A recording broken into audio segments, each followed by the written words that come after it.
And we are live with another video, and this must be the most confusing podcast of ever, or the most confusing YouTube video. Yeah, exactly. We're playing with their minds now. They must be wondering one time we are giving them one time. They must be wondering one day we are giving them one day, which was supposed to happen on a Saturday, then a Sunday. It was supposed to happen on a Monday night, and now it's happening on a Monday afternoon in the UK and a Monday evening in India. So it's been that kind of a crazy wild ride. And finally, we are here to talk about this video, which is not supposed to have any kind of debates between us. It's going to be a normal chat for once. No Arteta out versus Arteta in. No Arsenal shit transfer window. And it will be normal talk about other things that you like to do as a YouTuber and on and off YouTube. So I welcome Sam, my guest, who's finally here, and thank you so much for being patient with the whole episode. I can still see my comments in the section from 2 days ago. yeah, I was chatting when it was originally meant to be scheduled. I was here waiting backstage, and I was chatting with everyone in the chat. Like, I don't know when it is. I don't know. But I'll just chat with you guys for a while and see what happens. No, those guys must have been thinking that he did it again. He did it again because it happened last time with Bhargav, and I couldn't change the timing on phone. So I couldn't tell him anything. And by the time I informed him, because my battery was low as well, and when I informed him, it was like already, as you can see, it's like 6:27 a.m. in the morning. And at that point of time, I was doing crazy stuff, Twitter Spaces going around, 12-hour Twitter Spaces. I used to start Twitter Spaces with dinner, and I used to end it with lunch on the next day. So that is how it was going on. There is this guy called Aslan he's Turkish and he's from the UK, I think, and he used to host these Twitter Spaces for 12 hours long. After 2 days, he would probably fall asleep. Everyone would be like, "Where is the host?" And he would be sleeping somewhere. Wow, that's pretty crazy. Yeah. No, I think people have a better chance if there's on Venus probably to get the time right here. I mean, it's God knows what time we're following here, but anyway, we're getting it done. So if anyone in the audience must have seen Bhargav's video, we try to be as much away as football as possible and try to know people who are on YouTube. Like Bhargav is one of the guys who started YouTube. You are one of the guys who's been doing it, I think, for more than a year now. Is that correct? Yeah, it's over. Yeah, I think it's I think I started February last year. Yeah, around that time, and we know where we met. God, that story! Jesus Christ! Oh yeah. The chamber of secrets. Oh, the Chamber of Secrets without Harry Potter. I was referencing Voldemort rather. That's what we had. We had Voldemort instead of Harry Potter. That's what it was. Bloody hell. No, we had both actually. Simply was Harry Potter. Yeah, that's true. Simply was Harry Potter. Yeah, it was. Yeah, he just needed that. The mark on his forehead, and that was it. Yeah. Probably trying to monetize his channel. He probably got one or two. Must have done. Yeah. But congrats to him as well for his monetization eventually. Yeah, he's done well. Simply's done well. Yeah. Yeah, he's done very well. And Melina is saying, Melina was there with us as well. Melina was there with us in the start as well. Yep, it's good to see her. She was there when we started our crazy journey. Yep, and since then it's been good. I remember and John is here as well. He was there as well. Yep, he came along shortly after we started. Yep, good to see him. Good to see him again. Good to see everyone, and YouTube is again playing tricks on me. I can see only one person, but there are more than one, obviously, in the chat as well. Sankalp eventually joined later on as well, but there were a lot of good people, so like people would want to know, Sam. They know your opinions about Arsenal. They know Arteta in versus Arteta out. They don't need a revision of that. No, we don't need to go through that. Yeah. Yeah, but they don't know a lot of personal things about you, like where are you from? They may know that, but in detail, where are you from? Where were you born and brought up in? And how did you start with football? Yeah, so I'm born in London, North London, actually St. Bartholomew's Hospital. Very old, very famous hospital. But when I was born, my parents were living in Islington, which is right next to Highbury. And so basically I grew up there for my first few years, and then we moved a little while when I was about 6 years old. We moved down to Brighton, and I was in Brighton for a couple of years. And then when I was 8, we moved to America. I was in America, in Orlando, in Florida, from when I was 8 till I was 12.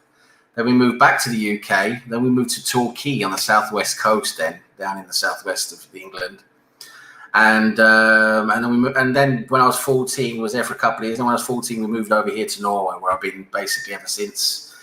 And I started football. I mean, I got into football when I was watching it. I mean, getting as a fan through my brothers, who actually technically half brothers. They're from my dad's first marriage.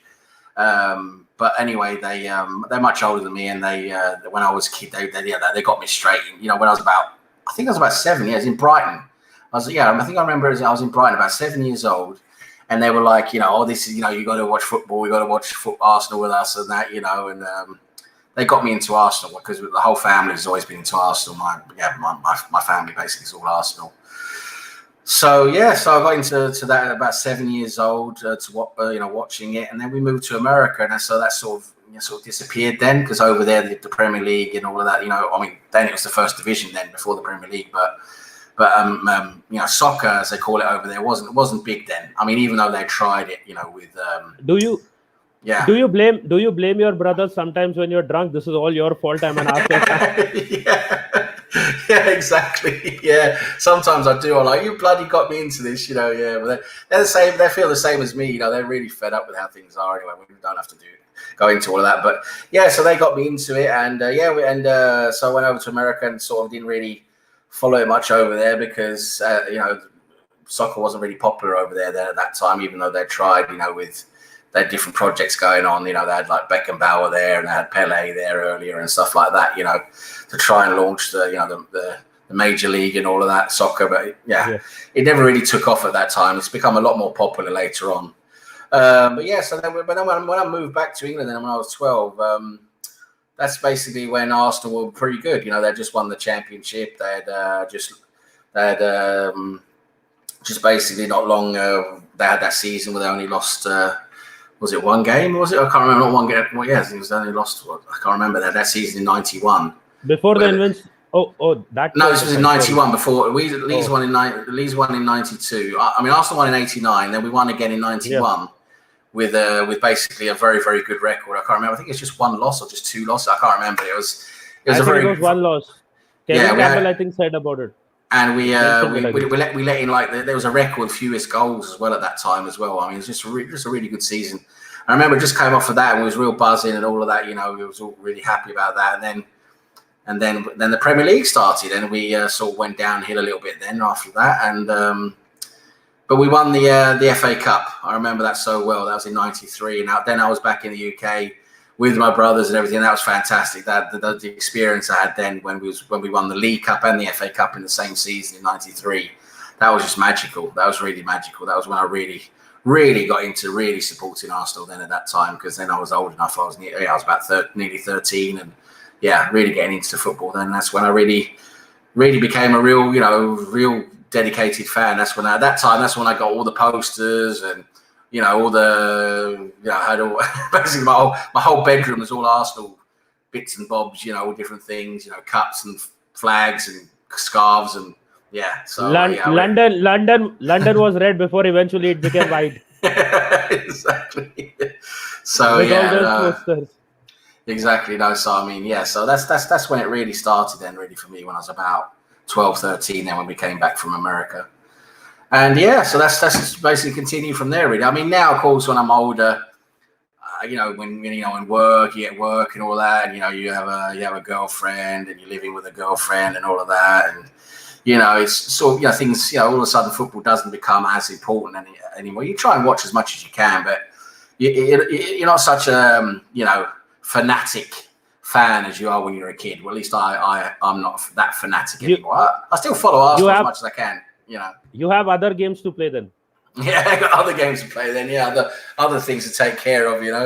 So anyway, so other things to watch carefully. No, I mean, So I still watch. Of course, I still watch Arsenal as much as I can. I pretty much get every game of the season normally. and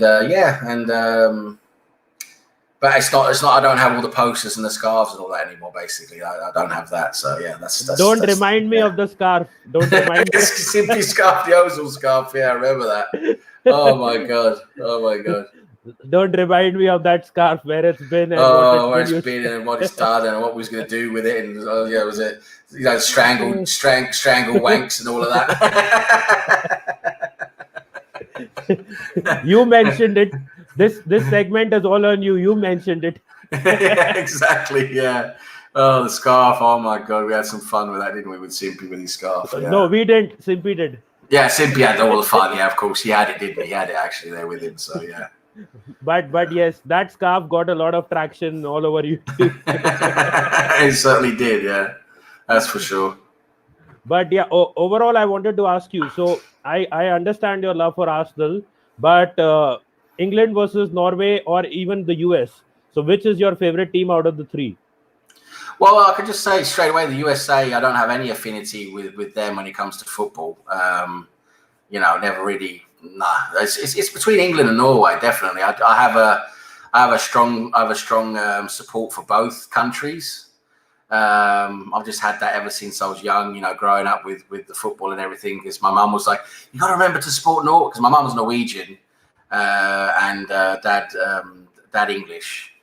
And anyway, my mother passed away in 2009. But anyway, don't worry about that. But anyway, she was Norwegian and she always when I got getting into football, she said, "Oh, you got to remember, you got to support Norway." And Dad was like, "Norway, they're crap. Why is he going to support Norway? They're rubbish." And she's like, "They're not so rubbish. They have a pretty good team." Because she was the reason she knew was because at that time when we was in England, this was when we came back from America. That was the time when Norway were actually building up their good team. They had their new coach, Egil Olsen. And they were building up that team, with Flo and, Berg and Jonsson, all the guys, all the Man U players, and Solskjaer came in. Solskjaer came in later, but at that time, they had some really good players, and they were the team that qualified. They beat England in the group qualification. They beat England in Norway, and they drew at Wembley, and that was at the time they was qualifying for the World Cup, the '94 World Cup in America. And so Norway actually qualified for that instead of England. And my mum was she was just gloating so much about that, And my dad was just, "Oh, no, don't tell me. Norway qualified and England didn't. Oh, it was so terrible, But the reason my mum knew Norway were getting quite good, I was getting onto that, was she would get every week, she would get a bundle of newspapers sent to her by her mother. She would send like the week's newspapers, from one of the main newspapers here in Norway, so she could get all the news and see what was going on. Because you got to remember, this is well before the internet, so that was the way they got information. It was still through newspapers, right?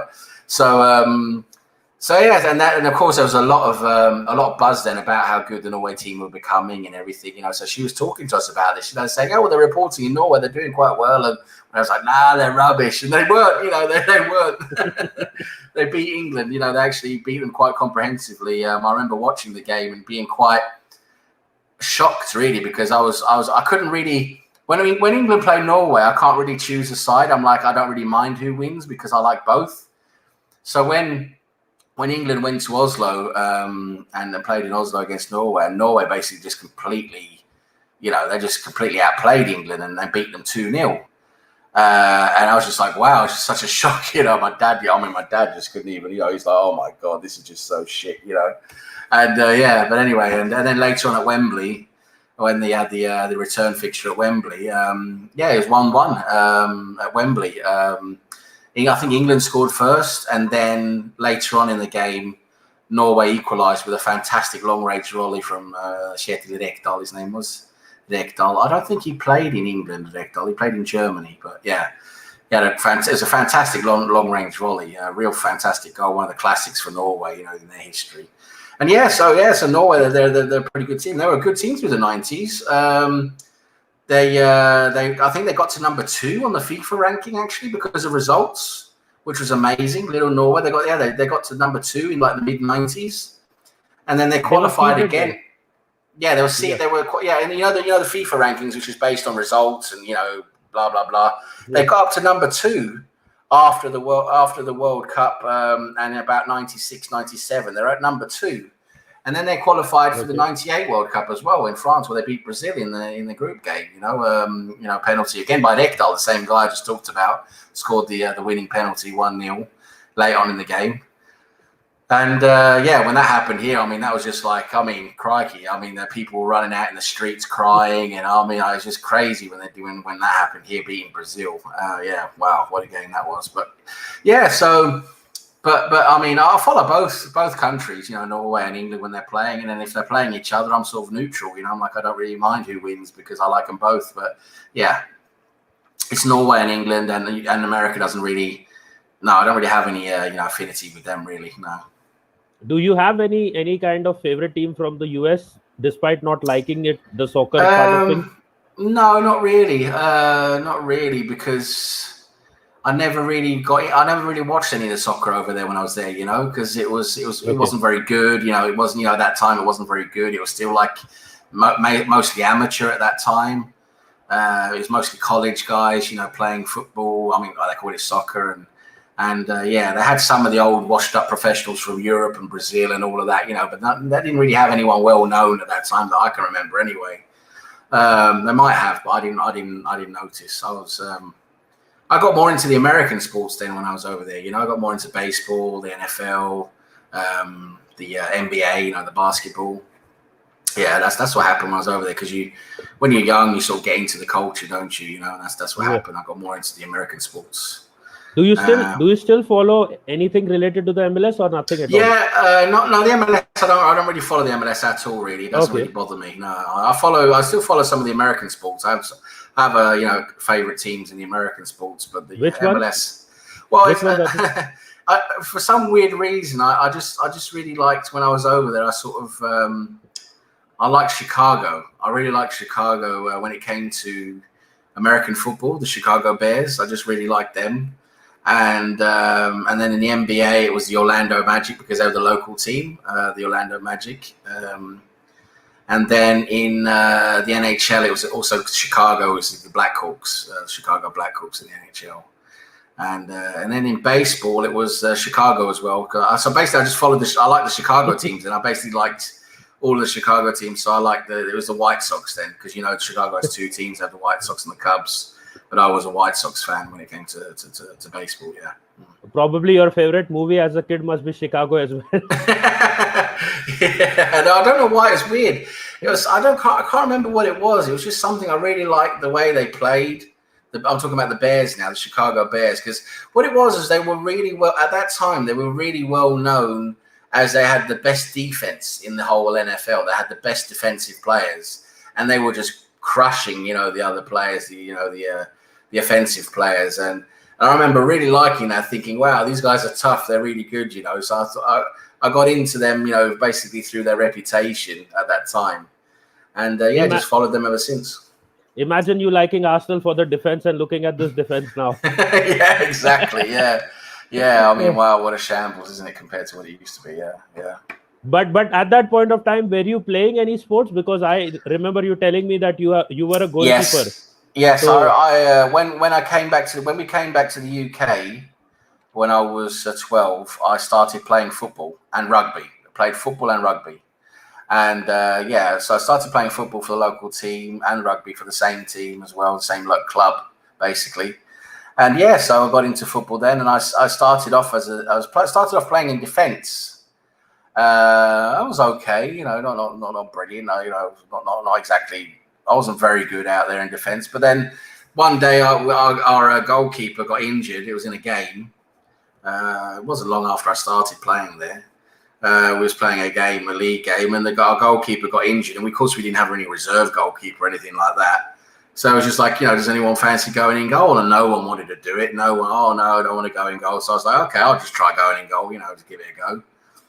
And basically, I just really liked it. I from that day when I went into goal, I really liked it. And I did quite well, actually, my first ever attempt at doing it. I did quite well, and I enjoyed it. And then then from there, I decided, okay, I'm going to be a goalkeeper now, And from there, I just, developed from there, really.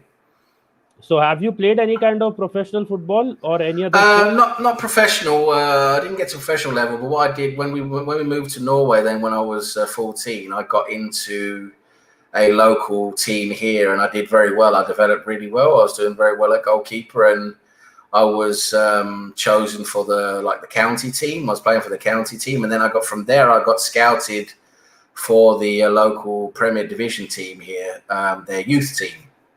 So I was playing, the local Premier Division team here is called Strømsgodset, where it's the same team where Martin Ødegaard came through, and he was playing for the same youth team later on, much later than me, of course. He's much younger than me, but it was the same youth team. It was the same club's youth team. And so I was playing for Strømsgodset, their youth team, their under 16s, and then I went on to their under 18s, and I was doing quite well. I wasn't at the level where I was getting chosen for like the national side of things. I mean, like they would what they would do is I was county level. I was playing for my county, and then what would happen was the way it worked in Norway was from the county level, there were scouts going. They had the national coaches and that scouts going around all the counties watching everyone, and then they would choose basically put a squad together of talents for the national team at under 16 level and under 18 level, and they would choose. They would only choose 3 goalkeepers at that time. I think they choose more now. I think they choose 4 at least now, but back then they would only choose 3 goalkeepers for that squad. But they would choose many outfield players. I mean, there'd be like 40 outfield players, and they'd bring them all together and train, and then select basically a squad of I think about 25 or 30 from them. But I wasn't chosen as one of the 3 goalkeepers. Then I wasn't at that level, but I was at county level, so I was proud about that. And I've trained with some famous players here in Norway. Like I've trained with Rekdal, the guy I talked about, who scored against England. He was training with Strømsgodset for a while just to keep fit, and he was past his best then, but I still played with him. And also Jostein Flo, who played in the World Cup, the target man up front for Norway in the World Cup, and he played for Sheffield United later on as well. He was in the Premier League. I played with him as well. That was him his at the end of his career then when he was finishing up. I played with him as well. So because I was playing some reserve games. This is the way I was getting in. I was training sometimes with the senior team, the first team. I was training sometimes with them.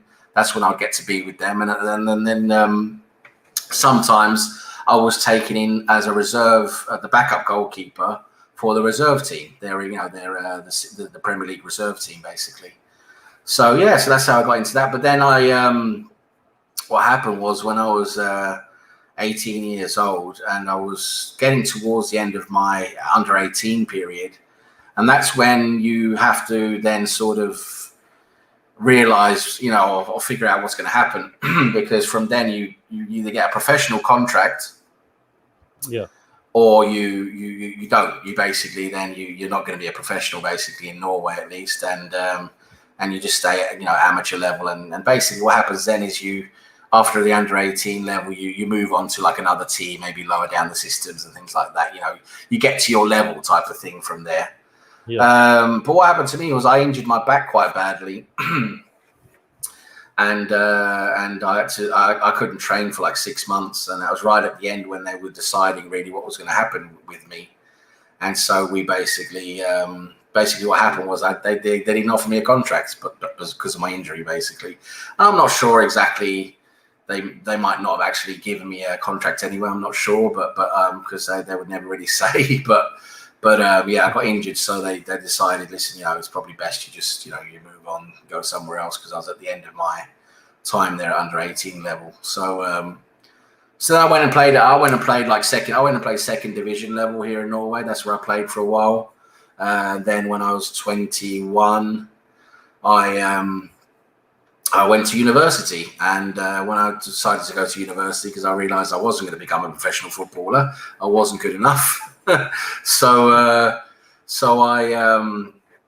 I went to university, and then when I went to university, I basically didn't play as much football. That's when I started, doing other things, much more fun Other things things. then, you know. That's when I started realizing what alcohol was and ladies and things like that, right? And as you do at university, right? So so that's when I sort of realized, wow, there's a whole life outside of football as well, you know. No Yeah. wonder you hurt your back. No wonder you hurt your back. Yeah, exactly. So so that's when I basically decided, okay, I'm not going to take football very seriously anymore. And yeah, so I didn't. From then on, I've only ever played, like, since I was 21. Then I've only really played just, you know, for fun here and there. I've played. I haven't played for a long time now. I haven't really played, you know, a proper football game since I was about 30, which is like 10 years ago now. But yeah, I mean, I was still playing, you know, football games here and there for different teams for fun and that, you know, till I was like about 30. But yeah, that's the way it was. But I did do, though, which I enjoyed very much. What I did do when I was decided I wasn't going to be professional, and then I went to university,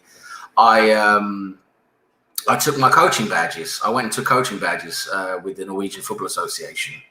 And I have a what's called. I'm at the level of UEFA B. I've got to say, they didn't have the UEFA licenses back then. That came afterwards. After my coaching qualifications, that's when they decided. That's when UEFA came in and decided every country in Europe has to have the UEFA standard. Before then, each country had their own thing. So the qualifications I have for coaching for football is I'm qualified up to the first division level. I'm actually qualified. I can coach a first division senior team. I can't coach like officially higher than that, but yeah, first division.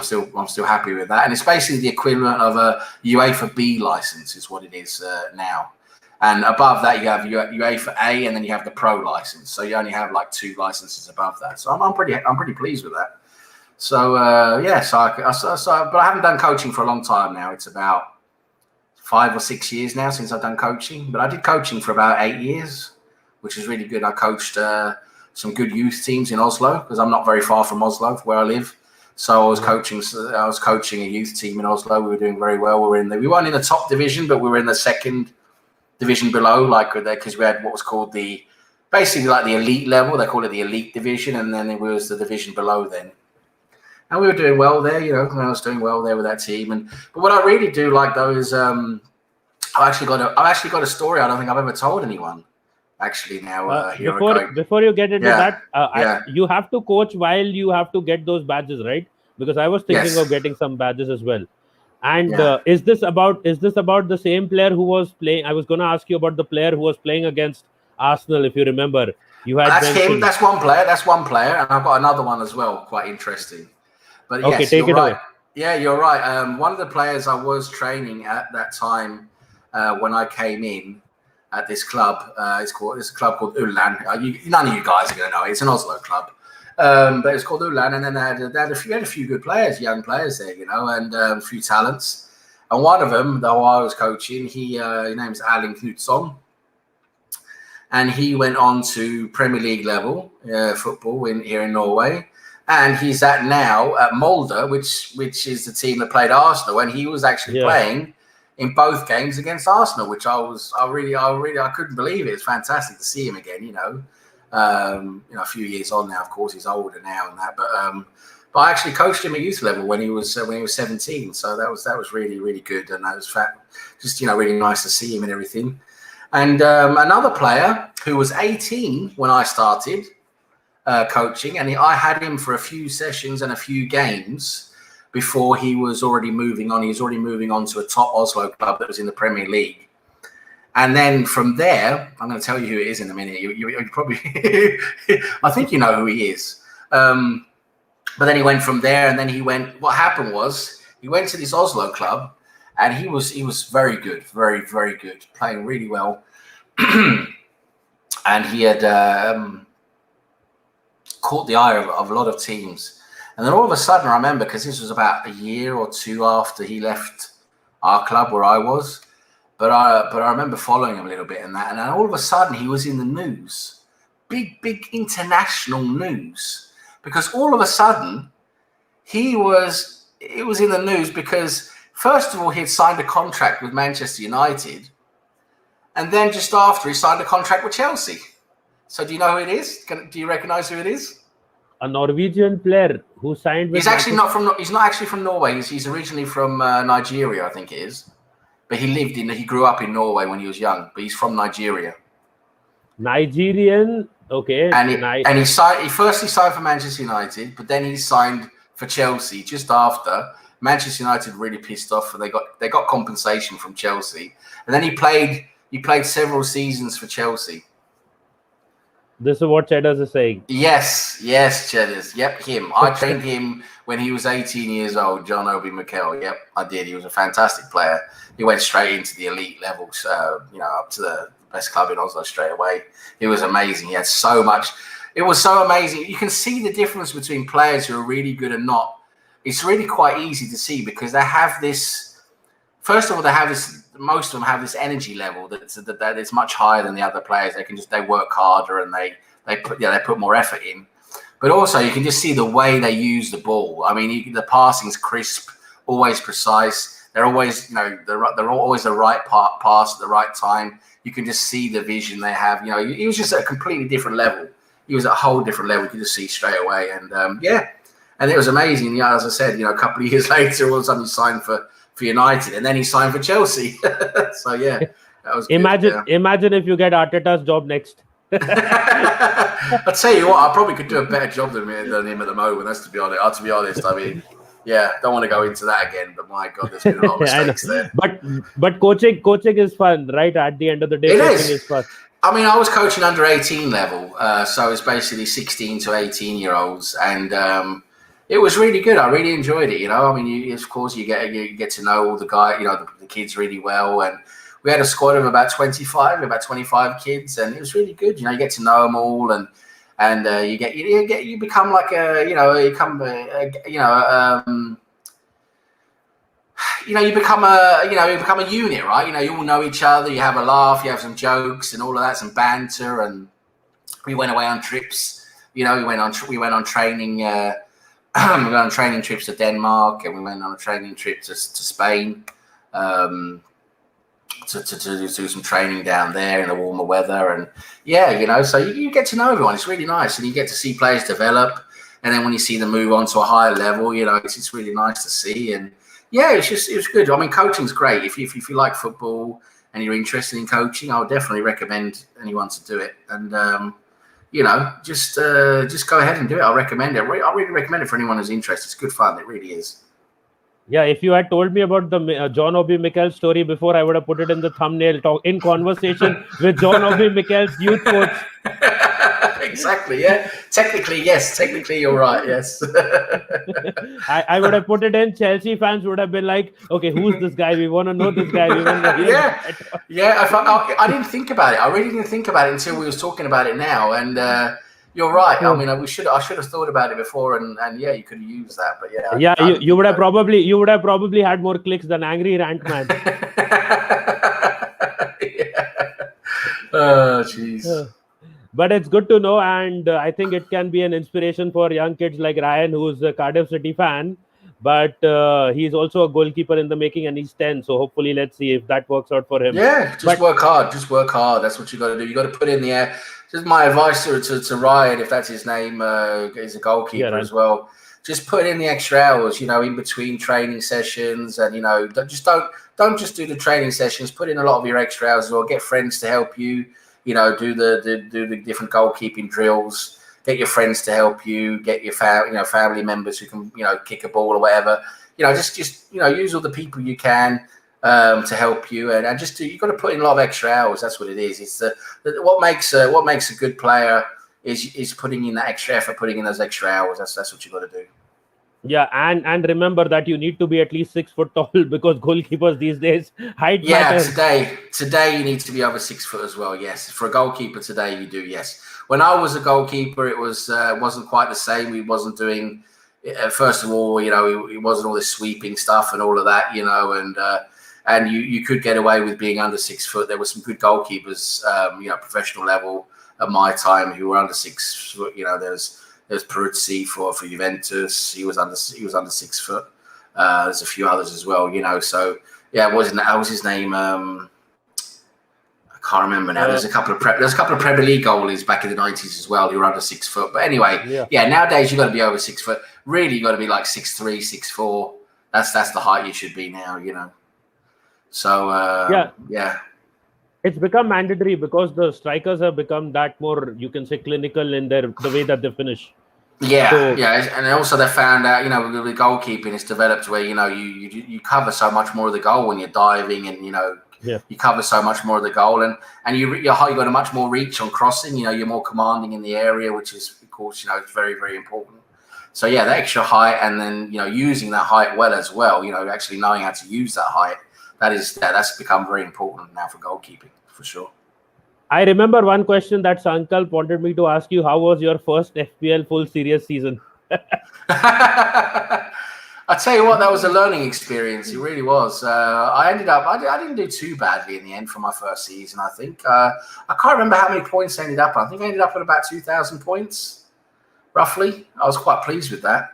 But I was way down your league. I mean, you got so many good. I think I ended up like 50th or something like that in your league. I can't remember, but it was... Even I, like after topping just one game week, even I got busy with IPL fantasy and stuff, and I went from 30 to 60 or something, 50 something. I don't even remember. I ended up, I think it was about somewhere between 50 and 60 in the end, because you got so many really good players in your league. But I was like top 10 in a few of the other leagues I was in, so I was quite pleased with that for my first season. But you think it's easy, but it's not. That's the thing with FPL. No. You know, you think, okay, I'll just choose the best player there and the best player there, and you know, for each week and that, and then all of a sudden it's like, no, that's not working, because you've got to find out the players who aren't the best, who are, you know, giving you points. You know, that's what it's all about, and that's where the real, you know, sort of skill comes in, is finding out the players who are in form, who aren't, you know, the big name players and everything. And yeah, that's where you sneak in all the points. And yeah, it's good fun though. I'm doing the UEFA, you know, the Euros FPL now. I'm doing very well there. I think I'm up to about 100 points now after the first 2 games. So I'm doing quite well there. So yeah, it's good fun though. It's really good fun. Yeah. Yeah, and there are a couple of games again in a couple of hours as well. And Ryan is saying, I tell them, Mark. I remember Kevin Mark now. Kevin Mark, yeah, wow, what a guy. I miss him. I hope he's well. But yeah, Ryan, communication with the defense, it's really good. If you can do that, if you can tell defenders what to do, what's around them, you know, they really appreciate that. And that communication is really important. So yeah, keep communicating with the defenders. Tell them to mark. Tell them what's around them. And you know, just be really clear with your communication when you say keeper's ball or keeper or whatever. Just be really clear to come and get it, and yeah, you'll do well, mate. That's you know, just keep at it. You know, goalkeepers here at a casual level, when we used to play in our locality, one guy used to throw pebbles at defenders if he wasn't marking. He used to throw small stones and go marker. Wake up. Yeah. And just a few comments. Ryan Gilmore, yes, he has COVID. He's out for the Euros. And I'll update you for the next streams. And I made bad defenders good. No joke. Yeah, you probably. That's what you do with communication. You tell them what's around them. You do make them good, because then they realize what they need to do, right? You know, you can help them like that. That's good. That's really good. Yeah, not peppers, Ryan. It's pebbles. if you threw pepper at defenders, they would be probably running around screaming. Yeah, exactly. Yeah, wouldn't see anything. Oh, Jesus Christ, that would be fun. So Sam, if not the goalkeeper, which position would you have preferred to play? Striker? No, I think I would have preferred being. A defensive midfielder. I think I would have quite liked that, because I was decent at tackling and had a decent passing foot as well. But yeah, I mean, I think that if I could choose a position, I think a bit of CDM would be good. Okay, and apart from that, if not, now you have lived in 3 countries, right? US, UK, and Norway. Any other countries that you have been to?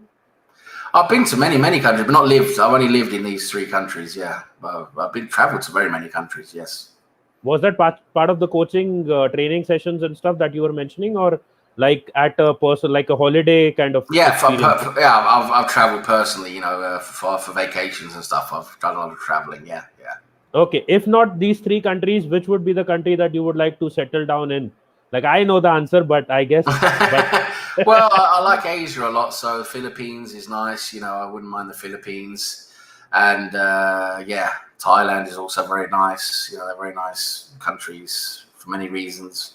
But yeah, I'll probably many choose one of those. Yeah, very many reasons. There's not just the obvious ones, but yeah, a bit of Pookie goes far there too. So that's that's why the yeah. thumbnail mentions it, because it was a full Pookie party and more That was Pookie. so funny. I'm talking about Kevin Mark. I mean, let's talk about him for a second. He was a guy from Malaysia. Malaysia. He was living in Malaysia, wasn't he? Kuala Lumpur back there. Well, I think he still is. He was with us back when we started our YouTube channels, and he was on with us. And yeah, really fun guy. And I remember we went because this is when Pookie was still doing well. He was doing well in the Premier League, right, as a surprise striker. And that's where we sort of got this whole Pookie thing from him. And then Kevin was laughing, like saying, Pookie actually means something very different, in Malaysia. Malaysia. Yeah, Malaysia. It basically means like, what is it like, Pussy. pussy? Yeah, exactly. That's it. Yeah, I wanted you to say it. so yeah. So we were like, oh, Pookie, and we were saying this all the time everywhere, and people just had no idea what we was talking about. They thought we was talking about that, not the Norwich striker, but no, he wasn't talking about the Norwich striker. It was so funny, Oh yeah, we had a laugh with that. Our group. Melina remembers this, and John, and the rest of them, Cheddars, and that. Yeah, they remember this. Our group is still titled the same on Twitter, so that's how it was. And exactly. the other thing was Kevin had that story where that friend of his was wearing the Pookie jersey because he was a Finnish fan. Exactly. So he was wearing that jersey around for Norwich City, and he got fined, I guess. That's what he was saying. Yeah, he got fined, didn't he? Because they're like, you can't wear that. You can't wear that here, in Malaysia. Yeah. Fantastic. So the other thing is, you mentioned the places that you want to be. You said you like Asian countries, but what about the food? Which food do you prefer to have? Like generally, what food does Sam prefer? I love a lot of the like the American foods. I really like the barbecue stuff.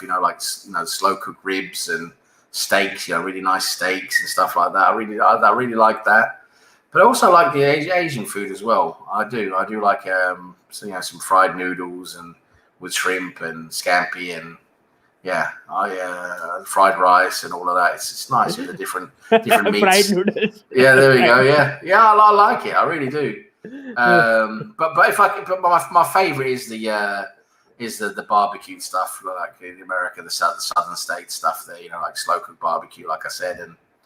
The steaks really, well cooked. The nicely cooked steaks, and they've got such good meat over there, and it tastes really nice. Have you had any other kind of liquor apart from Norwegian ones, or maybe American one, or the UK ones? Like any other country that you have had alcohol from, like something else that you like to drink? Yeah, I suppose. And let me just add one more thing. What is your favorite drink, like in alcohol? My favorite drink is I do like there's a beer I like very much from the Czech Republic called Stadelpramen. I think it's big in the UK as well now. Stadelpramen, really nice flavored beer. It's a pilsner, and I also very much like I do like Bailey's. I think Bailey's is great. It's basically chocolate milk to get you drunk. I mean, that's fantastic. And I also like, yes, I'm going to admit it, I watched The Big Lebowski, one of my favorite films, like top 20 films. And yes, from The Big Lebowski, I was like, okay, let's try a White Russian, what that's like. And then I really like the White Russian, the cocktail. You mean the drink? Well. You mean the drink? Yeah, White Russian. That's what Brownie. Brownie likes the White Russians. We'll let him have them. Yeah, I really enjoy the drink as well. And actually, there's a drink.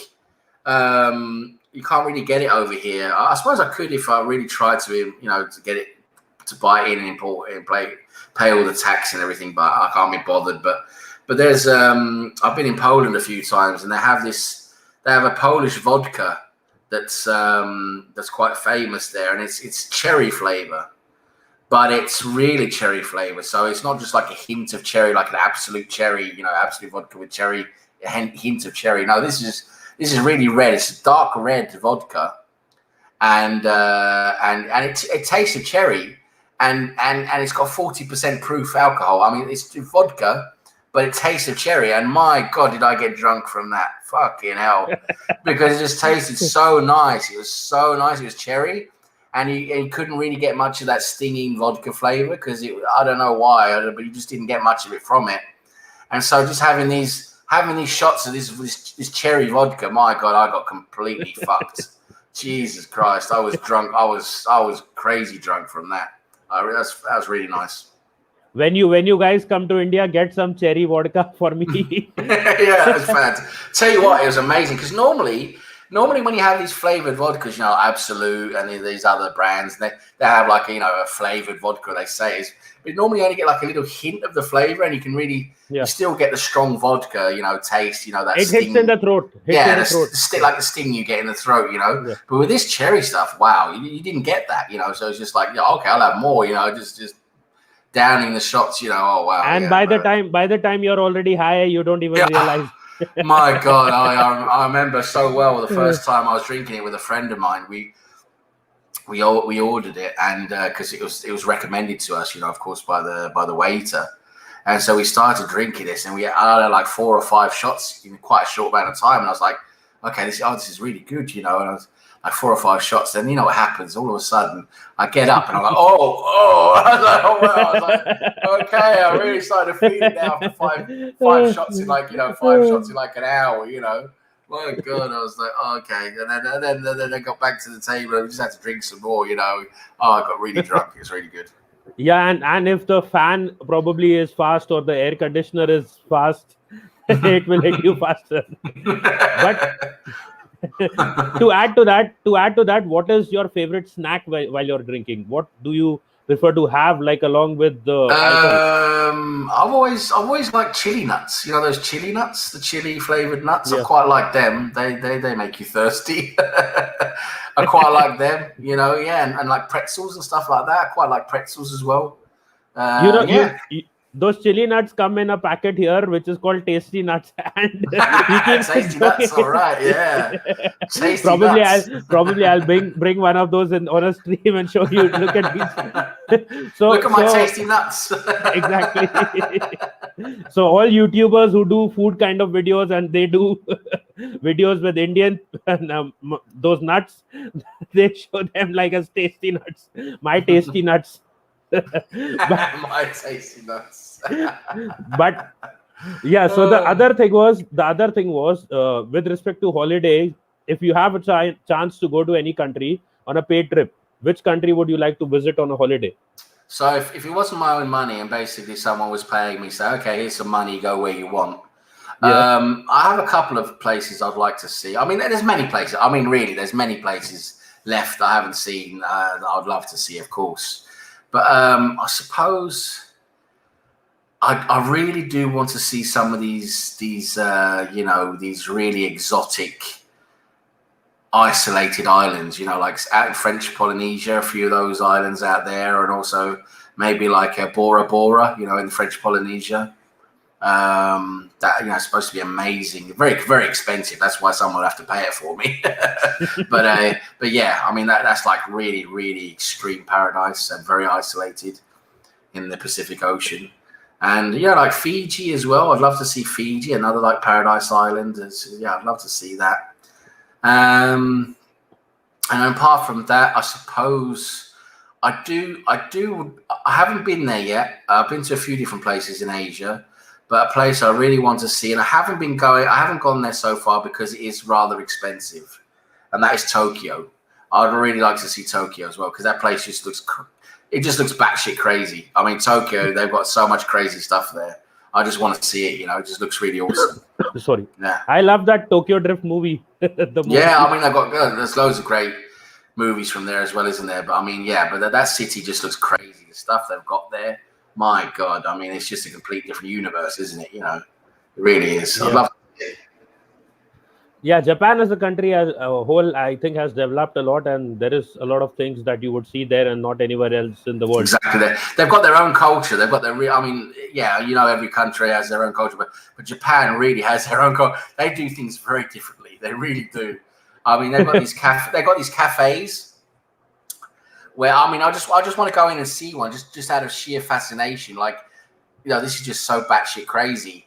They have cafes where you rent a pet, you rent a cat for like an hour, and you sit and drink coffee. You sit and drink coffee with a cat, and it's just basically so you have some people who like pets or whatever. I mean, they have this crazy concept.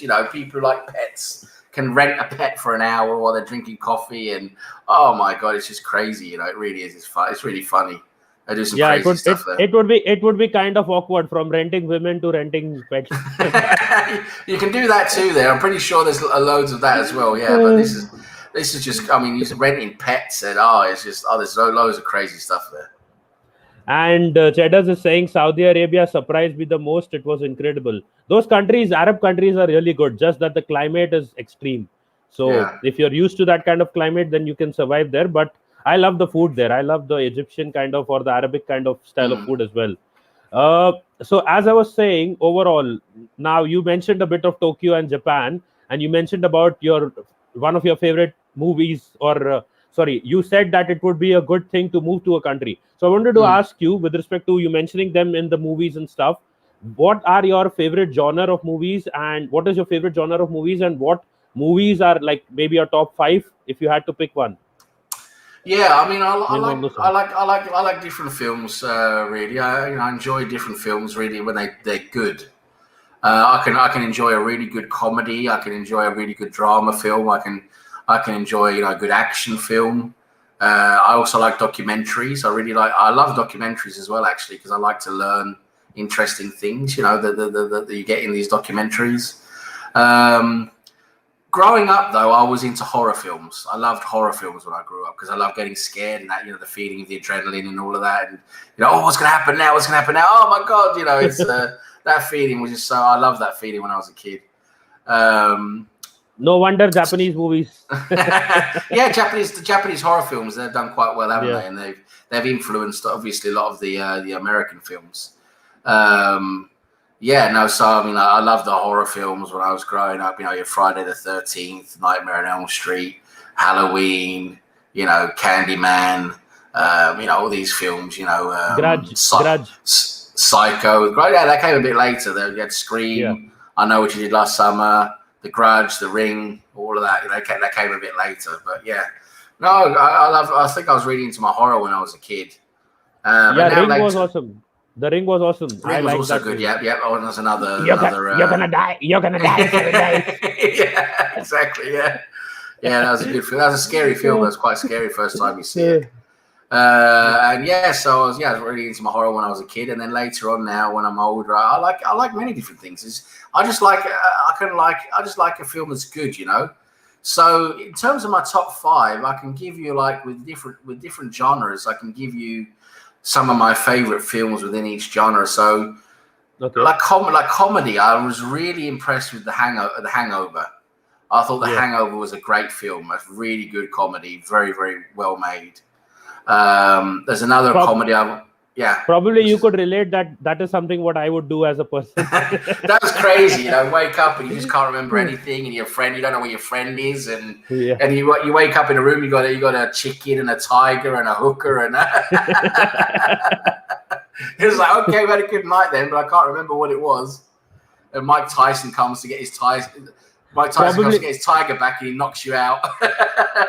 Probably you'll walk into one of those Japanese cafes once in a while and say, "Can I have a pet tiger?" Yeah, exactly. Can I have a pet tiger, please? Oh yeah, but they'll probably do that as well. Probably they're crazy. But so I thought The Hangover was really good. A film from the late 80s. I'm not sure many people know. It's called The Dream Team with Michael Keaton and Peter Boyle. It's a really funny film. I love that film. And then I enjoyed Ghostbusters, the original one. Another favorite comedy of mine. And then with dramas, there's so many good ones, but you can't. For me, I think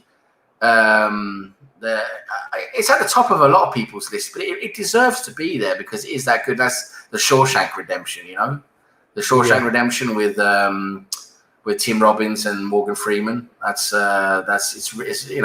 deserves to be up there. And then you got Citizen Kane, which was so ahead of its time. The way it was filmed, Orson Welles was so ahead of his time back then in the 40s when he made that. Then there's other good films like One Flew Over the Cuckoo's Nest with Jack Nicholson, an amazing performance by him, and a sad film but a very, very good film. Love that as well. Chinatown, another film with Jack Nicholson. I quite like Jack Nicholson, to be honest. I like a lot of his films. Another great film. And then in terms of action films, there's been loads of good action films. The Terminator, what a fantastic film that was, in my opinion, in terms of action. Terminator 2 as well, which was, in my opinion, probably one of the greatest sequels ever.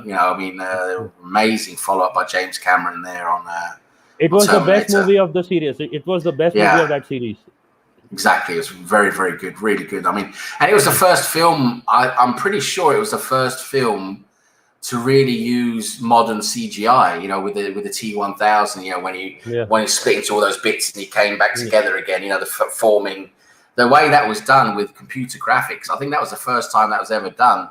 And I just remember sitting there in the cinema, I was watching in the cinema, I was like, holy crap, this is a whole new level, it's amazing. That's James Cameron. Yeah, that actually scared more kids than horror movies could probably. Yeah, the guys forming back, real. Coming back together. Because it was so real, right? It looked real. That's the way it was done, right? With the computer graphics, it looked real, and it's like, wow, and that's what James Cameron did, didn't he? He was always pushing the envelope, creating new things. Because he wanted, things to be different and improve things. And James Cameron has done a lot in terms of improving, effects and things like that. Yeah, so another film I really liked, and I like documentaries. There's a lot of documentaries I like. I like a lot of the Michael Moore documentaries. Like Fahrenheit 9/11, Bowling for Columbine, Sicko. It was showing how incredibly stupid and unfair the American healthcare system is. The paid insurance model for the American healthcare system. The films like that, they open your eyes to a lot of things, and I quite enjoy that. If I have to do reaction videos on such movies, I know whom to get hold of now. I enjoy movies. I'm not so much into movies as I was a few years ago. I was really into movies I was watching loads of films, following different actors and directors, and I just want to say my favorite guy. I like most of his films. My favorite director, and I must say, I have to include him. Some of my favorite films are his, and that's Stanley Kubrick. I think Stanley Kubrick. He's passed away now, of course. He passed away, several years ago. But his films are amazing. 2001: A Space Odyssey. 1967, the way that was done back then was incredible. And if it wasn't for, George Lucas said this. George Lucas actually said, if it wasn't for 2001: A Space Odyssey, there'd be no Star Wars. It was one of the films that inspired him to create Star Wars. And then with Stanley Kubrick, you got some amazing films. Like the Clockwork Orange, amazing film. Of course, one of my favorite war movies, of course, Full Metal Jacket. Amazing war movie, Stanley Kubrick, really well made. And I just really like a lot of the Stanley Kubrick films. I think he's a fantastic director. Definitely. So I know now whom I need to refer to again to get a new list of movies that I haven't seen. I haven't seen every film, of course, but I've seen quite a lot. Yeah, and So if you want some recommendations, you can ask me. So any current actor or actress that you like, and like you can choose one out of both, like any actor and actress that you like currently who are active. I like at the moment. I quite like Ryan Gosling. I quite like him. I also like Tom Hardy as an type of action actor. I quite like him. I think he's very good. yeah, he does really well. In terms of women acting at the moment, I think. Let me see. I haven't really thought about that for a while, actually.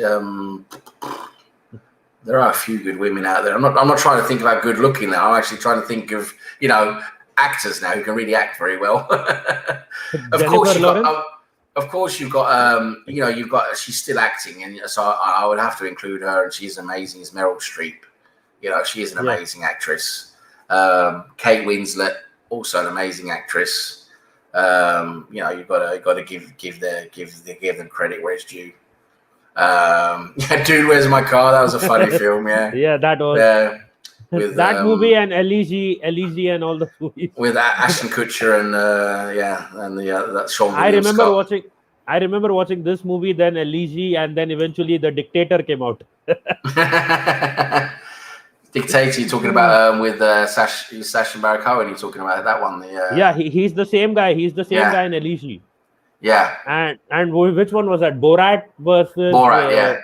Borat. Borat, yeah, but the Borat. Film, and you don't mess with the Zohan, right? That was another one. That wasn't him. That was Adam Sandler. Yeah, I know. So those kind of movies were similar. Borat and You Don't Mess with the Zohan kind of. funny films. Yeah, good comedies. Yeah, funny films. Yeah, so Kate Winslet, Meryl Streep, they're fantastic actresses. Also, I think she's very good. Oh, what's her name? I forgot her name now. Olivia something. She's playing. She's in the latest The Crown season. She plays Elizabeth in the latest season of The Crown. Oh, Olivia Cook, or what is it? Is it Olivia? Yeah. Is it Olivia Cook? Olivia something. What is the show that she plays? The Crown. Yeah, go look at The Crown, the latest season 3. She plays Elizabeth. The Crown cast Olivia Colman. Olivia Colman, that's it. Yeah, I think she's a very good actress as well. She's really good. Yeah. Okay, stepping away from movies. Any favorite Newton John? That's back with the grease, that is. Yeah. Any favorite TV series that you like the most? Or Wow, TV series. There's so many good TV series. You're talking about from Peep Show. Yeah, she started off there. That was one of the shows she started off with, wasn't it? And if you look at her in Peep Show, you would never imagine she would actually end up winning an Oscar. I mean, she's an Oscar winner now. That's how good she is. I mean, in terms of TV series, I mean, there's so many, isn't there? But I'm just going to mention a few that I really liked. It's impossible for me to make like a top 5 because there's just so many series I just think are so good. I've got to mention some of the ones I've really liked, and of course, I mean, The Sopranos. I thought The Sopranos was absolutely amazing. Yeah. The Wire. Wow, The Wire. I mean, the way that was done. What a fantastic series. Where you see, what I really liked with The Wire was so unique was you had all the different angles of society, right? You had the drug side of it. The people. Selling the drugs, that their war, their struggle. Excuse me. And then you had the police and the detectives following them. And then you had the politicians trying to decide what to, how to control the police and control what's going on. And they're all corrupt, and it's all about money and power with them. And it was just so fantastically done, the way the story was done and everything, the characters. Brilliantly done. So The Wire, really fantastic series. I thought Dexter was really good. Dexter, the detective who was actually a serial killer, so he knew how to hide all these tracks. I thought that was fantastic. That was a really good series. In terms of recent series that I've really liked, there's 2 I need to mention. One is called 0-0. Which is another kind of about drug trafficking and the business behind it, from both sides, and the police trying to, follow it. It's called 00. Very, very good. It's only one season. Really, really good. And then there's another series called The Night Of, which is also very, very good with an English actor, Indian actor, I think he is. I think he's Indian. Who has the leading role there. He plays an American. It's really, really good. And you have John Turturro in it, playing his lawyer. And yeah, The Night Of. I'm not going to go too much into it, but people need to see that series. It's really, really good. Cheddar is saying Prison Break. Anything I never really got into that. I never really got into that. Same with Lost. I never really got into Lost either. I know a lot of people like Lost. I never really got into that. And then there's another quite recent series I quite enjoyed called Devs, which is about a guy who's developing basically AI to a level where you can manipulate time and manipulate the future, and fantastic series. A lot of excitement and suspense in there as well. Devs, check that out. But I mean, there's so many other great series as well, isn't there? There's they really have stepped up, haven't they, the last 10 years with these different series. Yeah. They're really well made, aren't they? They really are. With the ascension of Netflix and HBO and all the streaming services. I mean, the series have been amazing, haven't they? There's so many good series out there now. And what about have you seen all these kinds of shows like Game of Thrones and like all these I've seen some of Game of Thrones. Yeah, I've never really gotten into that one either, to be honest. And that's mainly because, and this is just my personal preference, I'm not really into that fantasy stuff like Lord of the Rings. I saw all the Lord of the Rings. I saw all the films. And yeah, I mean, it was entertaining. I mean, it was well made. But it's just not my thing, that whole Tolkien, Lord of the Rings thing, fantasy things, elves and, dragons and that type of thing. It's not really my cup of tea, really, to be honest. I mean, I'm not going to say it's bad or anything, because obviously it's not, because so many people love it or, throughout the world. So I'm not, it's an opinion, isn't it? We have different opinions, different tastes. So, we have different tastes. I didn't really like Game of Thrones and Lord of the Rings and that stuff. Not really my thing. That type of fantasy world thing is not really my thing. I like things to be more realistic, in my opinion. When I told Bhargav that I haven't seen Lord of the Rings, he was like, "What? You haven't seen Lord of the Rings?" And Cheddar is saying, "You might see the porno version, Lord of the Rings." Lord of the Things. Lord of the Things. But Cheddar is saying, I prefer BBC dramas over the American ones. One drama that I preferred was Sherlock. You liked Sherlock? You've seen Sherlock? Was good. Sherlock was very good with the one you're talking with, Benedict Cumberbatch. That guy, the Cumberbatch, whatever his name is. Yeah, he's very good at Sherlock. Yeah, with Martin Freeman as his what's his name? John Watson. Yeah, as Watson. Yeah, that was very good. And don't waste your tweet is saying, I like The Expanse. And that's quite good. That's quite good. Vampires and Tyra, that's the things we've got going. Yeah, definitely realistic. Sam knows his movies. Sam knows his music. His series. Now, what about your music? Oh wow, yeah, we can go on. We can go on a lot there as well. I grew up again. I grew up with with electronic music, electronica, techno, that type of music. The first bands I really enjoyed. Well, the first band I really sort of enjoyed. I mean, when I was really young, of course, you like Michael Jackson, that type of thing. That was the first stuff. But when I was a little bit older, when I was like 12, 13, 14, when I really started to actually enjoy music, I was the first band I was into was The Prodigy. I really liked The Prodigy, and from there it got into Omen is the song. Which was the other one? I forgot the name. Yeah, that's one of the later. Yeah, it's one of their later ones. That is. Yeah. So The Prodigy. And then from there was other bands, like Underworld.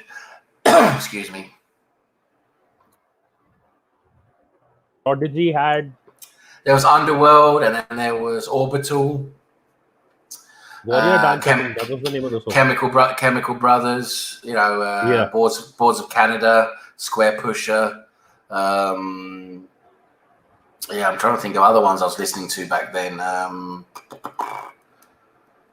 Who else was there? DWTT saying I like Air. Air was very good. A French group. Air, very good. Very good. He's saying and Jazz is another favorite one of mine.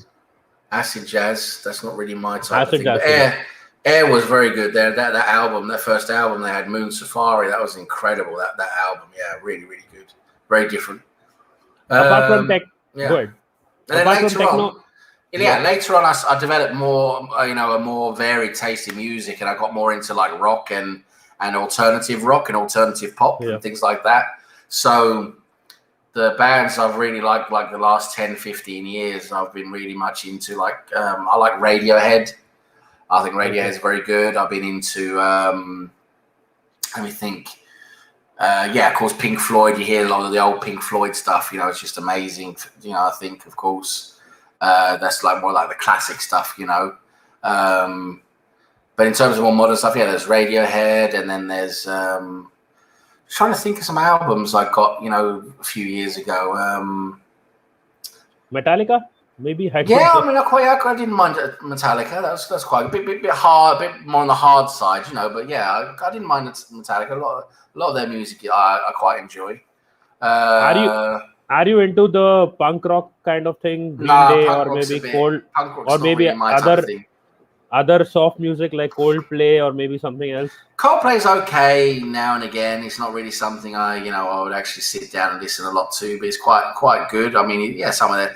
I don't like a lot of their latest stuff. I think it's just become I don't know. It's just so commercialized. Yeah. It's just become so commercialized, and it's just it doesn't really sound very good anymore. But their older stuff, from their old album, Parachutes, which I think was actually their second studio album. I think that was pretty good. There's a lot of good songs on there, like Yellow and Trouble and Sparks, and those songs. So as I said, there's Radiohead, and then we've got Eels, is another band I've really enjoyed. And we have... Wow, I've actually got to check on my phone now, because being put on the spot like that, it's... any local Norwegian music or something that you would like to add? There's a few decent bands here. There's like an electronic and dance band called Kings of Convenience. They're pretty good. And there's another one. There's a pop group that's been very popular here. They haven't done anything for a few years now, but they were very popular a few years ago, called Donkey Boy, and they had some good songs. I'm just trying to think now, because when you were complimenting Asian countries at the start, I was like, Sam will now say K-pop. BST, was it BTS and all of them? I've seen some of them. The girls, the young girls now, like under 20 or like under 18, 16, they love those Korean K-pop bands, don't they? The boy bands. They're back again now. They're the boy bands. It's just they're all Korean now instead of American and English. No, I'm just trying to think of some. I just want to mention a couple of other bands before we move on. Crikey, I'm just trying to think now. So I mentioned Radiohead, Eels, Pink Floyd, of course, a classic. Queen as well. Queen classic. They're just the classics everyone likes, right? But in terms of what I've actually had in my discography, the last like 10, 15 years, War on Drugs is another good group. They're pretty recent. I quite like a lot of their songs. And then we have, Death Cab for Cutie. That's a band I've really enjoyed. I don't know if you've heard of them, but there's a band called Death Cab for Cutie. They did a song for maybe Twilight or some movie, right? They did one. Yes, song. They did a song for Twilight. Yes, that's true. Yes, That's the only one I have heard, because I haven't gone Yeah. into their entire album, but I think my No, brother used to like it sometimes. that song is okay. But they've got many other songs a lot better than that. And yeah, I just really Yeah. enjoyed a lot of their music. Death Cab for Cutie has been really well made.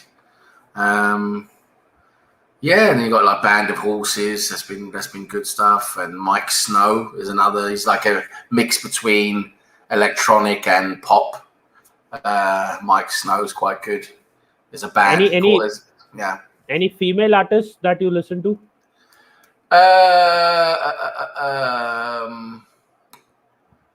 I listened to some of Nora Jones a little bit. You know, it's a bit slow for me really, but I think she's very good. Alicia Keys. Okay. And then you've got what's her name? Oh. She had that song. Madonna? Yeah, I mean Madonna's classic, isn't it? That's again, she's got many good songs, hasn't she? I'm trying to remember. Celine Dion? No, not really into her. No, she was it 8 million? I was 8 million bicycles in Beijing or something. I can't remember what it's called now. That song. But she has that song. She's got a really good voice. 8 million bicycles in Beijing. Wait. In Beijing, yeah. Katy Melua. Yes, Katy Melua. Yes, Katy Melua. Katy Melua. I think she's got a fantastic voice. Yeah. So there are some good female artists as well. Yeah, there are. Yeah, definitely. Yeah, I used to like. I can't remember the name, but anyways, there are a lot of female singers that I like, including Cranberries as well. I used to enjoy that band. Zombie. Yeah.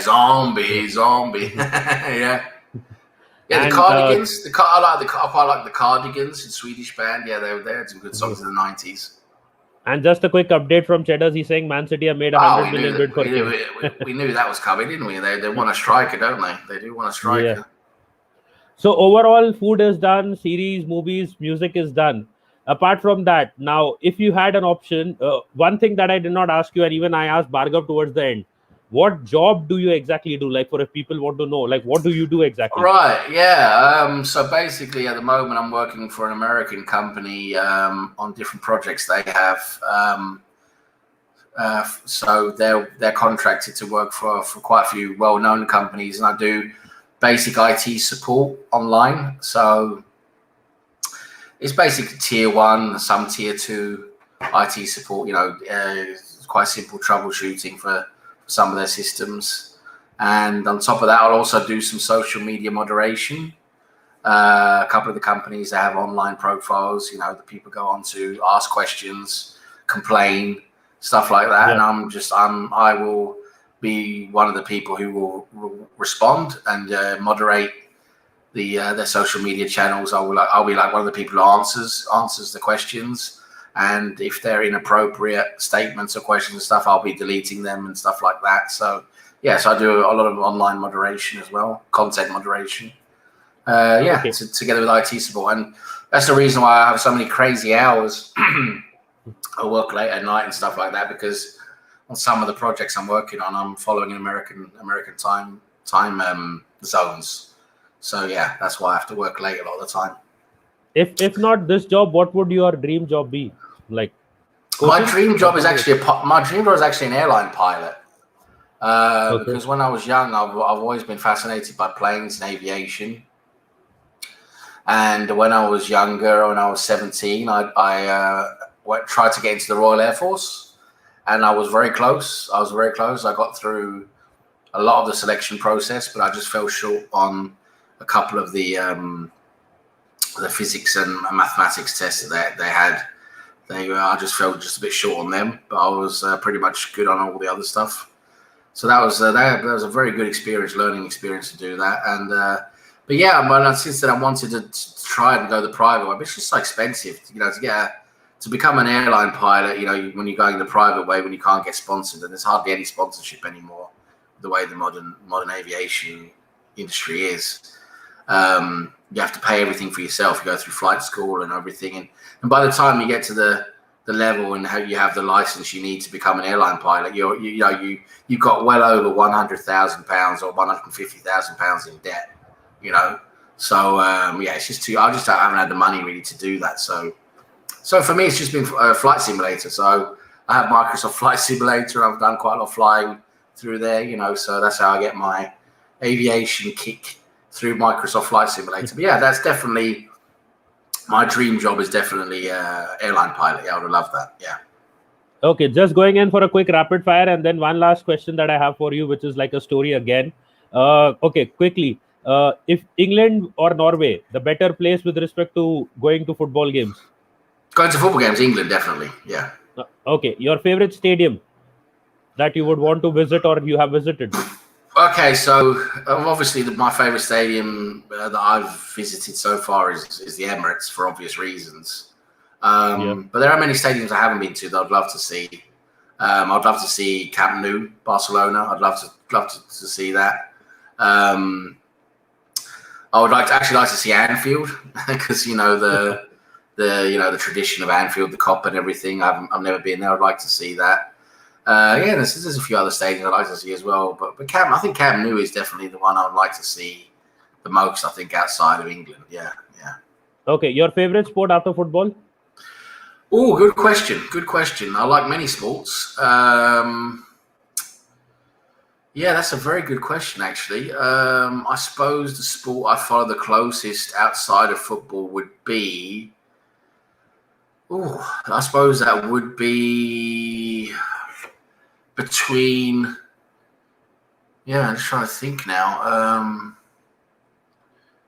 I suppose it'd be between ice hockey and American football. Between those two, really. I suppose I follow quite closely outside of football. Yeah. Okay, a sport that you still play? I don't play any sport at the moment. I was still playing football about 5 years ago, just with some friends and that. But no, I haven't really played any proper sport, for a few years now, unfortunately. I'd like to get back to it, but no, I haven't for a while now. Okay, and your favorite, if you were like, in the sense that if you were not watching, you said, as you mentioned, the movies, the comedy, if you were sad, what kind of movie would you watch? Comedy or something else? If I was sad, I'd probably like a comedy, yeah, to cheer myself up, yeah, definitely. A good comedy, yeah. Okay, and do you ever have that moment where you just put the music volume on full and forget the world kind of thing? Yes, very much so. I've through this pandemic, I've had a few of those episodes where I'm like, I'm just fucking fed up now, and I'm just sick of everything, and I'm just, I'll just sit back in my chair here. I've got these, and I'll just turn the volume right up and just sit here and just enjoy some music. Really just not think of anything. Yeah, definitely done that a few times. Okay, famous on YouTube or famous in real life? I asked this to Bhargav as well. I'll definitely go for famous in real life. I'm more of an old school person there. That's to be honest. Okay, if you had the option to coach apart from in Norway and England, which country would you choose to be a coach in? Coach, I think I would probably go to Germany. I think I'd like to try Germany. Yeah. Okay, and the other thing, as I asked you, if you had to choose a non-Asian country, which country do you like apart from the three that you have lived in? Which country would you like to live in? I'm saying non-Asian this time. Outside of Asia, I will be honest. The country I would like to live in. Yeah. But you can't really do it unless you've got a decent amount of money for practical reasons. Yeah. Okay. And that is America. I've been to America many times. Traveled to America many times. I think America's a fantastic country. But to live there, it's tough. To live there is tough. You've got to earn a decent amount of money to have everything covered, insurances and everything, and this and that. It's a tough place to live. But I would love to live there if I had the chance to. Definitely, yeah.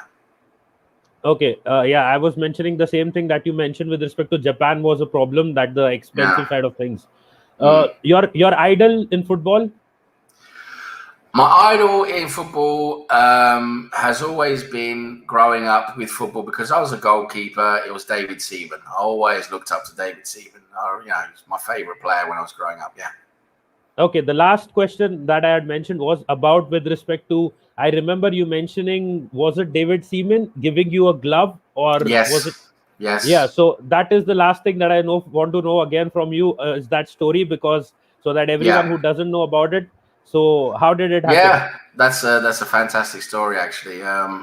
Yeah, so when we recently moved here to Norway in '94, and Arsenal that summer, we just moved here in March, and then that summer after that season there, so in that summer before the '94-'95 season, Arsenal came to Norway. They had a couple of weeks here in Norway doing training, and of course they had a couple of friendly games as well. And one of the friendly games was actually here with my local team here, Strømsgodset, in 1994, July. I think it was July. Yeah, July '94. They came and played Strømsgodset. I mean, it's just so. I couldn't believe it. I mean, that's just so lucky, really lucky. I mean, we've just moved here. I had no idea. And then all of a sudden, we see it's announced in the newspaper, Arsenal coming to Norway, blah, blah, blah. I was like, wow, amazing, right? So, the stadium here, it's different now. They've developed the stadium a lot more now. But back then, in '94, it was quite a small stadium, very intimate, right on close onto the pitch. And a couple of the sides, you were just standing basically on terraces right next to the pitch. So you could get really, really close to the players and everything. And it was a fantastic, it was fantastic to see them that close up, all the players, Arsenal players. And what happened was before the game started, when the players were warming up, we were on one of the short, the short sides, where the goal is.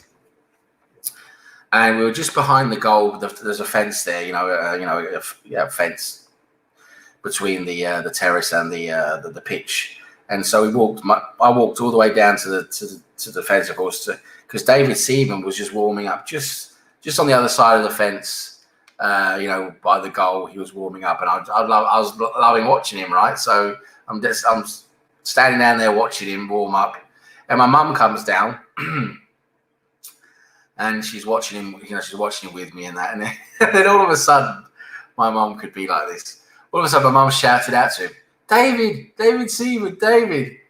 And he was looking, and then when he stopped, in between, the warming up, he was looking over to her, and he was smiling and waving to us, and I was like, oh wow, smiling and waving. He's like, David, come here. So I was like, Mum, what are you doing? Don't do this, I thought, oh, come on, don't do this, And then so he came over. He's like, and he came over. He said, oh, I can't do an autograph now, because he thought we wanted an autograph or something like that.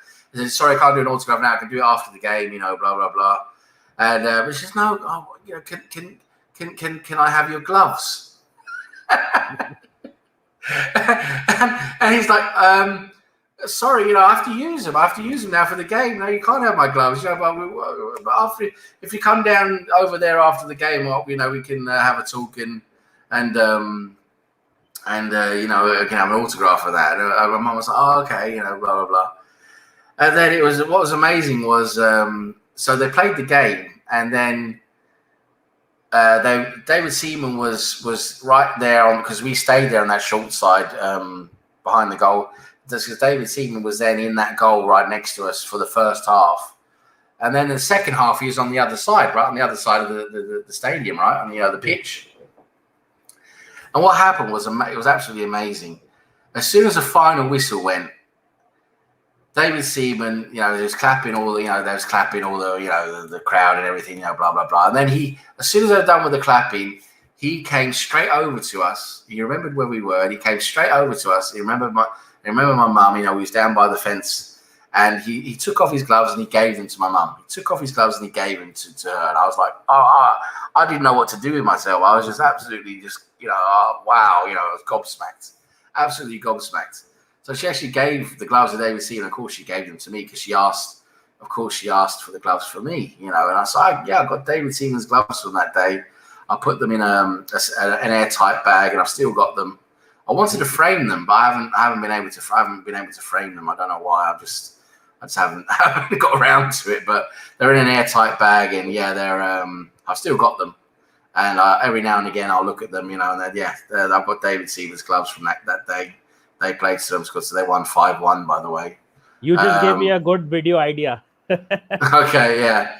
And if that wasn't enough, I went over to, because the security was really, there wasn't any security then. This is not like today. So I just walked straight into where the player tunnel is. I just walked around by the terrace and just walked into where the player tunnel is. So I walked down to where the changing room is.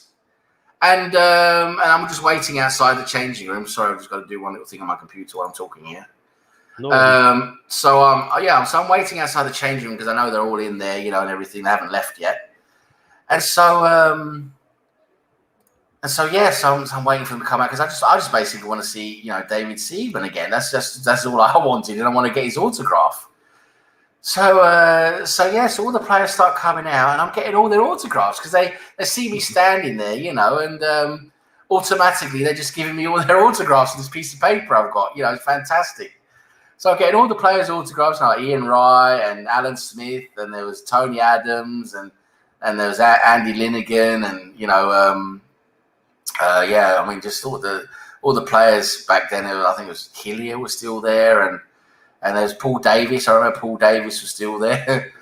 And I was getting all and then David Seaman was one of the last guys out, and he just came over to me. Oh, he said, "Oh, you got my gloves, didn't you? You remembered me." He's like, "Oh, you got my gloves, didn't you?" And I was like, "Yeah, thank you very much." And then he signed my paper, and he said, "Oh, haven't you got your gloves? My gloves. I could sign them for you." But no, my mum had taken them to the car. I didn't think about that, getting the gloves signed. I was just obsessed to get into where the tunnel was. But my mum had gone back to the car with the gloves, so I didn't have the gloves. He didn't sign my gloves, but he signed this paper I had with all the players on as well. And it was just fantastic to actually see them live, up close like that in real life. It was amazing. I saw, like I told you, all the legendary players for Arsenal. Eventually, Ian Wright, Tony Adams, fantastic. Kevin Campbell. Yeah, as Kevin Campbell was there. I was a tiny little kid. Well, not tiny, but I was only 13 years old then. So I remember Kevin Campbell. He definitely doesn't remember me, but I remember Kevin Campbell. Yeah, so that's why it's crazy to be on a stream. I was on a stream with him for a while ago, and I was like, wow, you don't remember him. I saw you when I was 13. It is crazy. Yeah. With his harsh voice, probably the kid would run away. But he has that presence. He does have that presence. I'll tell you one thing. Aslan, the guy who's Turkish, that I mentioned, he has a voice like Kevin Campbell. If you've seen, if you've heard him on the Twitter Spaces, I have heard him. Yeah, you're right. Yeah, you're right about that. Yeah. So he doesn't come on camera, so we were just poking at him that you sound like Kevin Campbell. But he doesn't always enjoy that. But DWTD saying, Sam, Arsenal made you cry way back, and now they're making you cry. Yeah, making me cry again for a whole different reason. Yeah, I didn't want to spoil your nostalgia, but when you were going, I want Seaman. Yeah, it sounds wrong now, doesn't it? Yeah, but but the thing is, as I was saying, you gave me a good idea. Maybe we can do a stream or a show about football souvenirs, and where you can just show whatever you guys have had a good opportunity to collect and meet these guys. I can sit here in India and just watch their videos, but and I have never had that kind of a craze. I think people here are crazy for cricketers. So they do the same thing. You probably got the cricketers there, right? Because you're close to them, right? That's your sport there, and you're close to them. So that's natural, isn't it? Yeah. Yeah. Personally, I have never had that craze. I barely have 1 or 2 Arsenal jerseys. That too were given to me by my club. No, so I can proudly say, I can proudly say I never backed the Cronkies. Yeah. I mean, back then it was David Dean and George Graham got sacked for dodgy dealings, bungs under the table, illegal dealings and that. With a Norwegian agent, by the who didn't know how his name was a crazy guy. Don't mention the Norwegian. Brownie will jump involvement. In, and Brownie will jump in and start cussing Solskjaer again. Exactly. It's always Norwegian. It's always Norwegian. So they're involved in everything, isn't it? Yeah, it's true. It really is. Yeah. So one last thing again, do you think that your stance with Arteta ending the stream, this is just last final words, will change this season, or do you think it's going to be More of the I same? I just want to make it very clear, even though people of course they know my stance on Arteta, but I just want to make it very clear. I want Arteta to succeed because I want Arsenal to succeed. Arsenal is what I want to succeed. That's the most important thing for me is Arsenal Football Club. Now, if a manager is doing a good job and he's making Arsenal succeed, then that's good for me. That's fine. That's what I want. If Arteta, if he can improve. And maybe he gets some good players now. We'll have to see. We don't know what's happening yet with this transfer window. If he gets some good players and he gets the players he wants, maybe, and all of a sudden, maybe that's what's needed for his system to work. Maybe that's what's going to happen. And if it does, and the players work and it works well, and we have a good season, we're winning games, we're looking a lot better.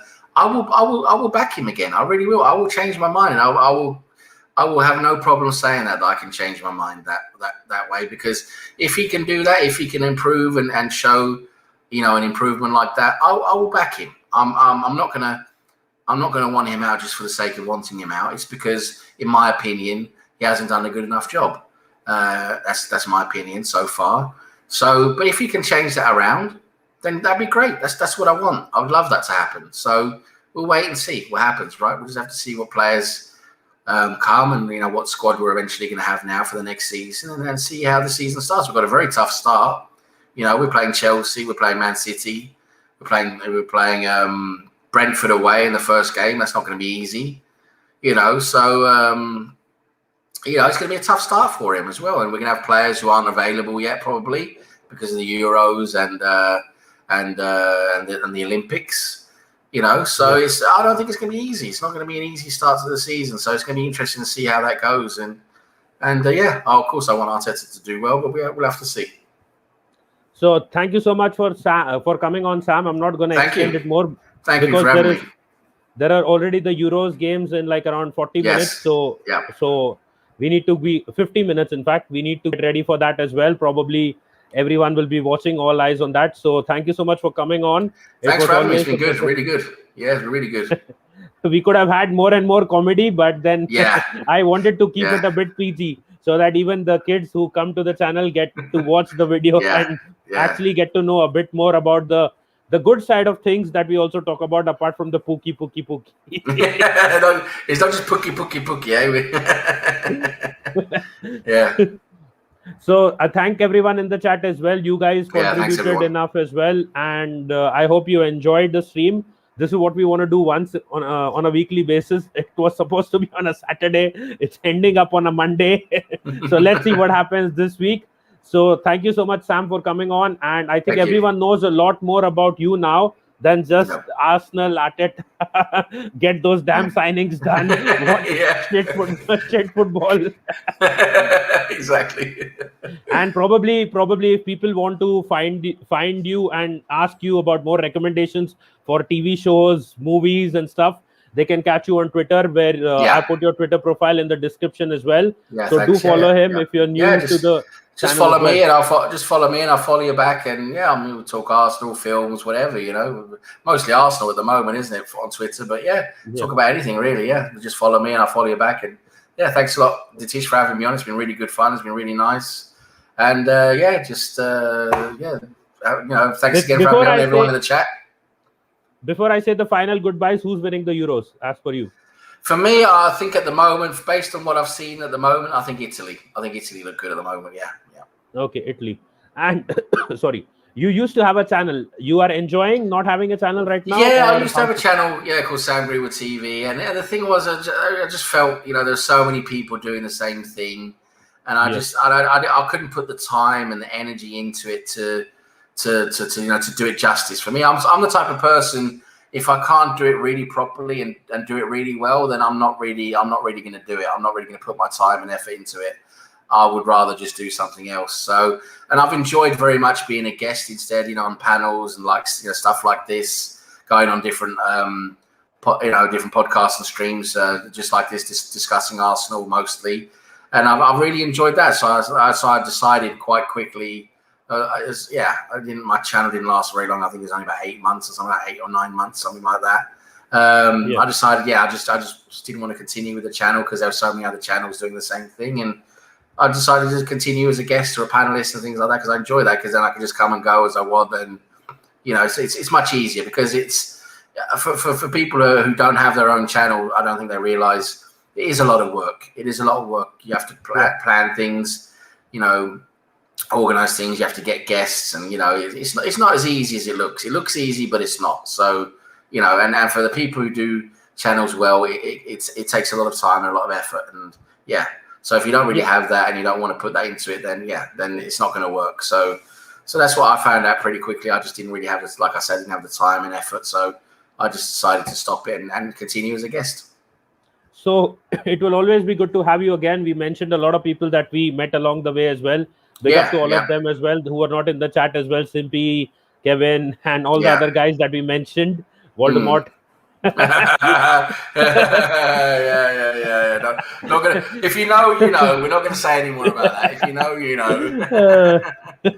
So thank you everyone for joining in. Hopefully Arsenal has a good transfer window, a good season, and we have more videos with Sam as well, and some of our future guests coming in as well. And if you want to be part of the stream, that is where people get to know you as a YouTuber apart from just football. You can just drop me a text on Twitter as well. My credential or the link to my Twitter profile is in the description. So big up Sam once again. Hopefully Arsenal does well, and come on you Gunners. Come on you Gunners.